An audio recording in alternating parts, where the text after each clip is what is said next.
આકાશવાણી ભુજ પ્રસ્તુત છે અખબારોની હેડલાઇન્સનો કાર્યક્રમ હેવર હેવર.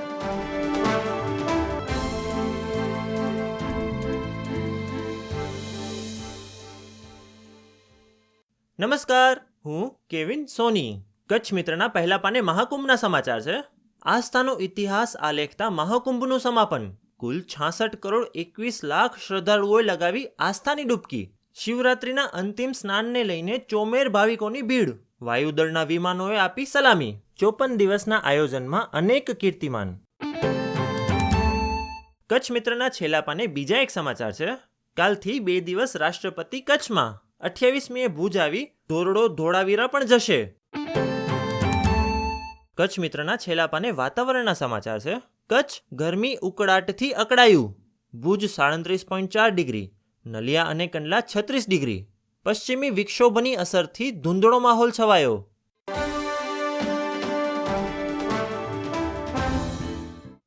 હું મનોજ સોની. દિવ્ય ભાસ્કરના પહેલા પાને હેડલાઇન છે કે કવિ નિબંધકાર અનિલ જોશીનું 84 વયે મુંબઈમાં નિધન. જાણીતા ગુજરાતી કવિ નિબંધકાર અને કટાર લેખક અનિલ જોશીનું બુધવારે મુંબઈ ખાતે 84 વર્ષની વયે નિધન થયું છે. દિવ્ય ભાસ્કરની કચ્છ આવૃત્તિમાં સમાચાર છે કે કચ્છમાં 85,000 મેટ્રિક ટન કેસર કેરી ઉત્પાદનની આશા. 10,900 હેક્ટરમાં વાવેતર. નખત્રાણા પંથકના ગામડાઓમાં મોર એટલે કે ફૂલથી લચી પડેલા આંબાના વૃક્ષોથી સારા સંકેત. વિદેશમાં પહોંચે છે કચ્છી કેરીની મીઠાશ. દિવ્ય ભાસ્કરની સ્પોર્ટ્સ આવૃત્તિમાં સમાચાર છે કે ચેમ્પિયન્સ ટ્રોફી. અફઘાનિસ્તાન ઝાદરાને બનાવ્યો ટુર્નામેન્ટનો સૌથી મોટો વ્યક્તિગત સ્કોર. અફઘાનિસ્તાનનો 8 વિકેટે ભવ્ય વિજય.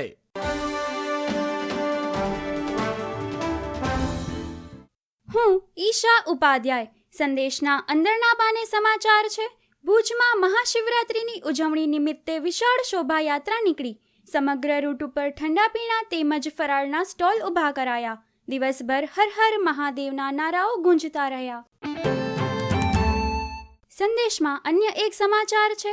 છારીઢંઢ વિસ્તારમાં 25 કુંજના શિકાર મામલે ભુજના 3 શખ્સો ઝડપાયા. મંગળવારે રણમાં બાવળની જાળીની ઓથ લઈ શિકારીઓ નાસી ગયા હતા. નિરોણા પોલીસે નાસતા એક શખ્સને ઝડપી લેવા ચક્રો ગતિમાન બનાવ્યા. સંદેશમાં નેશનલ ઇન્ટરનેશનલ પેજ પર 4 ધામ યાત્રાના સમાચાર. કેદારનાથ બદ્રીનાથ ધામના કપાટ ખુલવાની તારીખ જાહેર. કેદારનાથના કપાટ 2 મે, જ્યારે બદ્રી વિશાલનું મંદિર 4 મેના રોજ ખુલશે. ગંગોત્રી અને યમુનોત્રી તીર્થધામના કપાટ શ્રદ્ધાળુઓ માટે 30 એપ્રિલના રોજ ખુલ્લા મુકાશે.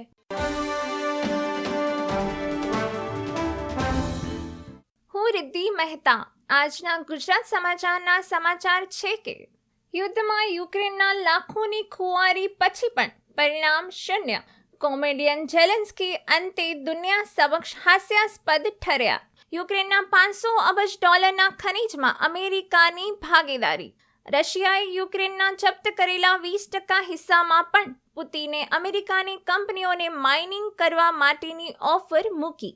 અમેરિકા અને યુક્રેનની ઇકોનોમિક ડીલની શુક્રવારે જાહેરાત થઈ શકે. સુરક્ષાની ખાતરી ન મળતા ઝેલેન્સ્કી ચિંતિત. ગુજરાત સમાચારના અંતિમ પાને સમાચાર છે કે વિવિધ કેન્દ્રોમાં સંસ્થાઓ દ્વારા છાત્રોને મીઠું મોં કરાવી પ્રવેશ અપાશે. ધોરણ 10 અને 12ની પરીક્ષા ભુજ, ગાંધીધામ અને નખત્રાણા ઝોનમાં 41,022 પરીક્ષાર્થીઓ.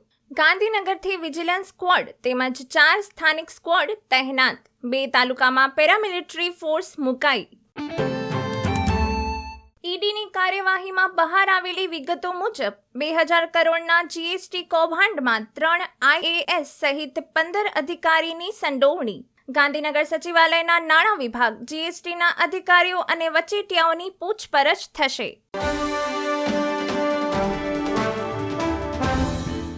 હું નીરજ મચ્છર.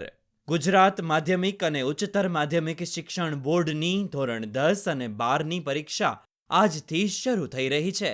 હેવર ટીમ અને આકાશવાણી પરિવાર તરફથી વિદ્યાર્થીઓને અને વાલીઓને ખૂબ ખૂબ શુભેચ્છાઓ.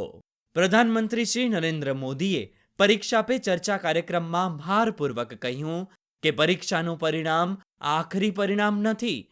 પરિણામની ચિંતા કર્યા વિના પરીક્ષા સ્વસ્થતાપૂર્વક આપો. પરીક્ષાર્થીઓને કહેવાનું કે પોતાની ઓરિજિનલ હોલ ટિકિટ સાથે રાખવી. બિલ્ડિંગ નંબર સામે આપેલા પરીક્ષા સ્થળ પર પરીક્ષાના સમયથી ઓછામાં ઓછા 30 મિનિટ પહેલા પહોંચી જવું. મોબાઈલ, સ્માર્ટ વોચ, બ્લૂટૂથ જેવા ઇલેક્ટ્રોનિક ઉપકરણ પરીક્ષા સ્થળ પર ન લઈ જવા. ટ્રાન્સપરન્ટ પાણીની બોટલ, ટ્રાન્સપરન્ટ પાઉચ અને ટ્રાન્સપરન્ટ પાટિયું જ અલાઉડ. એક બોલપેનના ઓપ્શનમાં બીજી સાથે રાખવી. પુરવણી બાંધવા માટે બોર્ડ તરફથી મળતા દોરાનો જ ઉપયોગ કરવો. આત્મવિશ્વાસ સાથે પરીક્ષા આપી ઉત્તમ પરિણામ મેળવો. વિશ્વાસ રાખો, મહેનત કોઈ દિવસ વ્યર્થ જતી નથી. તમારી મહેનત પણ રંગ લાવશે.